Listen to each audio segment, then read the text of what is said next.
In a small town, nestled among a forest, there stood a centuries-old house, Willow Street. This house had a long history, and many families had come and gone, leaving behind tales of strange occurrences.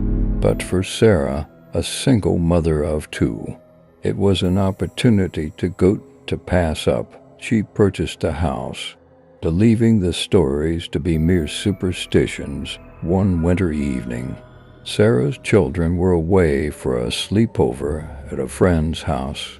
She decided to enjoy a peaceful night alone, savoring the rare tranquility of her new home as night fell.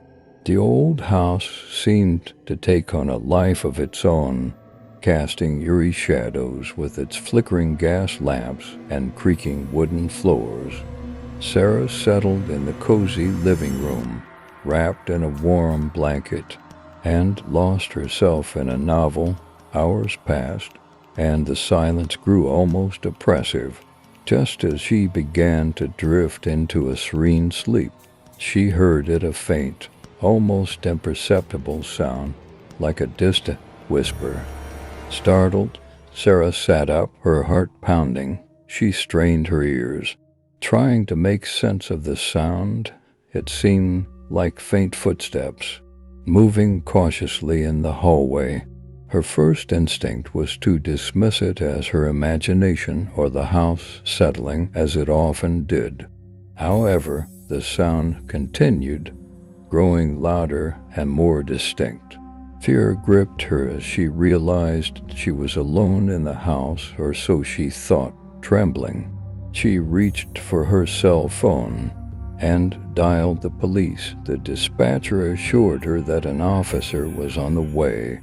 As she waited, the footsteps seemed to come closer, as if someone was moving through the dimly lit hallway just beyond the living room.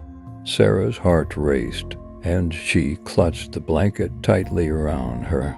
She considered leaving the house, but hesitated, fearing what might happen if she ventured into the hallway. Minutes that felt like hours passed before the police arrived. The officer carefully searched the house, every creak and echo amplifying the tension. In the dim light, he discovered nothing unusual. No signs of forced entry, no intruder, and the windows and doors remained securely locked.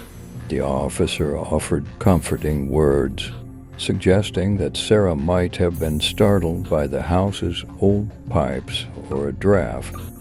He assured her that she was safe and that they would conduct regular patrols in the area. Reluctantly, Sarah thanked the officer and watched as he left.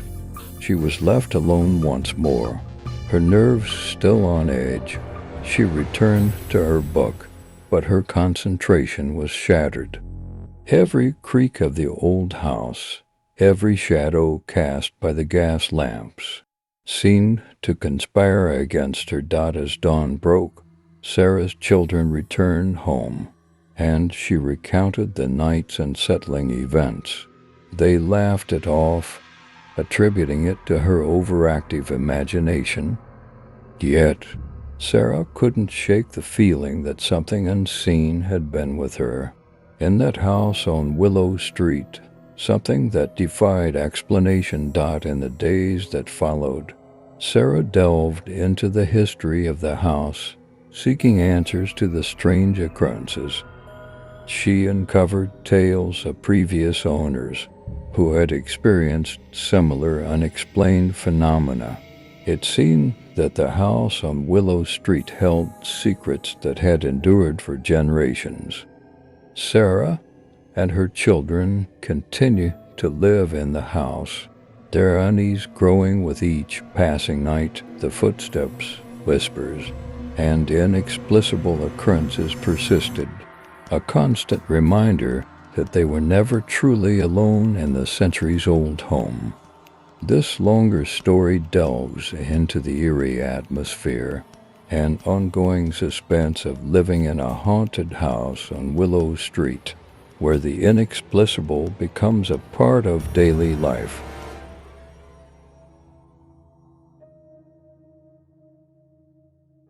Chestnut Manor, an imposing Victorian mansion, had stood in the heart of the town for generations for Vanessa. Moving into this historical gem was a dream come true. However, her excitement turned to dread when she was left home alone one fateful night. As the wind howled and rain poured outside, Vanessa found solace in the study. Engrossed in her work, the room's dim, antique lamps created an eerie atmosphere, casting long, wavering shadows on the walls.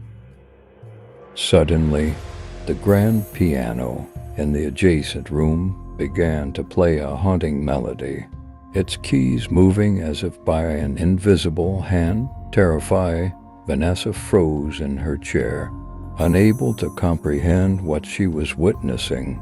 The eerie tune filled the room, sending shivers down her spine. She decided to investigate, but found no one in the piano room. The piano ceased its eerie serenade as abruptly as it had begun. Vanessa couldn't explain the inexplicable. She locked herself in the study, but the paranormal events only escalated. Whispering voices echoed through the halls. Shadowy figures danced in her peripheral vision, and paintings on the walls seemed to weep tears of blood. Desperate and overwhelmed, Vanessa called a paranormal investigator. They delved into the history of Chestnut Manor and uncovered tales of a tragic love story and a malevolent spirit seeking retribution. As the investigator performed a seance, the spirit's tormented presence filled the room. Vanessa had to make a choice: leave the home of her dreams, or confront the vengeful spirit that refused to let her be. In the countryside, an old abandoned farmhouse stood as a relic of a bygone era. Curiosity led Mark to explore the decaying structure. One moonlit night, he ventured alone, equipped only with a flashlight and an adventurous spirit. As Mark entered the farmhouse, he was greeted by a musty, oppressive air that seemed to cling to his skin. The floorboards creaked beneath his every step, echoing in the silence. The only light came from the full moon, casting eerie beams through the broken windows. He ventured deeper into the house, his flashlight revealing faded wallpaper peeling from the walls and abandoned belongings strewn about. It was as if the occupants had fled in haste, leaving their lives behind.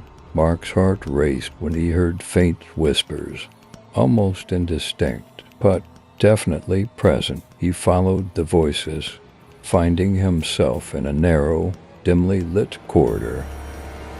It was there that he discovered a hidden room, its door barely ajar. Pushing it open, Mark was met with a sight that chilled him to the bone. The room was filled with antique dolls, their lifeless eyes seemingly watching him.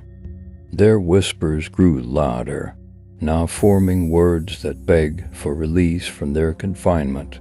Terrified, Mark rushed out of the farmhouse and into the moonlit night. He vowed never to return, but the dolls' haunting whispers would forever linger in his mind.